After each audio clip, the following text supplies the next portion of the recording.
You ask Tiger to solve.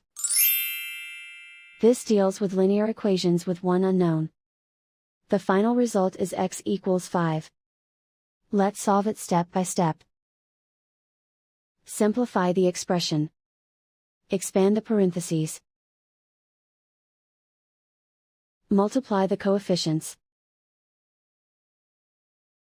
Simplify the arithmetic. Group all constants on the right side of the equation. Add 24 to both sides. Simplify the arithmetic.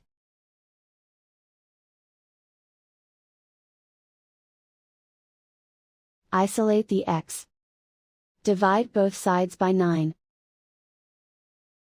Simplify the fraction.